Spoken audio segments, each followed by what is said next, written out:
কণ্ঠশিল্পী ন্যান্সি গানের পাশাপাশি সামাজিক যোগাযোগ মাধ্যমে সরব থাকতে দেখা যায় এই শিল্পীকে। সম্প্রতি তার ফেসবুকের একটি পোস্ট নিয়ে দর্শক মহলে তুমুল আলোচনা চলছে। ন্যান্সি তার সামাজিক যোগাযোগ মাধ্যমে কোনো এক ব্যক্তিকে উদ্দেশ্য করে কুটনি বুড়ি, শিয়াল রানী সহ আরও বেশ কিছু ভাষায় গালমন্দ করেছেন।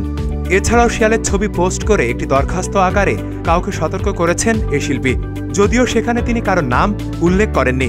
ন্যান্সি লিখেছেন, বরাবর কোকিল নামযুক্ত কুটনি বুড়ি, শিয়াল রানী, পরে চুল কাটা নিয়ে না ভেবে নিজের লেজ কোথায়, কাদের কাছে, কিভাবে এবং কতবার কেটে এসেছ সেটা নিয়ে ভাবো।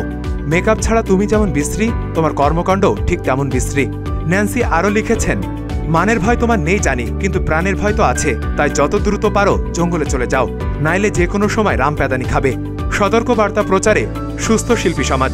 এদিকে ন্যান্সির পোস্টে অনেকে জানতে চেয়েছেন কে এই কুটনি বুড়ি। মোহাম্মদ শামীম ভুঁইয়া নামে এক ফেসবুক ব্যবহারকারী লিখেছেন, অর্থগুলি বুঝতে কষ্ট হয়ে গেল।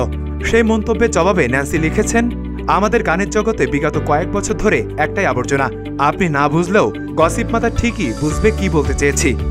এদিকে ন্যান্সি যাকে ইঙ্গিত করেছেন তাকে হয়তো চিনেছেন সঙ্গীত শিল্পী কোনাল।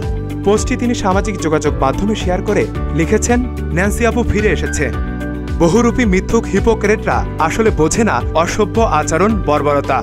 মিথ্যা প্রোপাগান্ডা ছড়িয়ে মানুষ ক্লান্ত হয়ে গেলেও আল্লাহ ক্লান্ত হন না। রামপ্যাদানির সময় আসার আগে তার নিজের বেঁচে থাকার সম্মানটুকু নিয়ে সতর্ক হওয়া উচিত। মানুষের সহ্যের সীমা আছে, সীমা অতিক্রম করাটা আল্লাহ পছন্দ করেন না।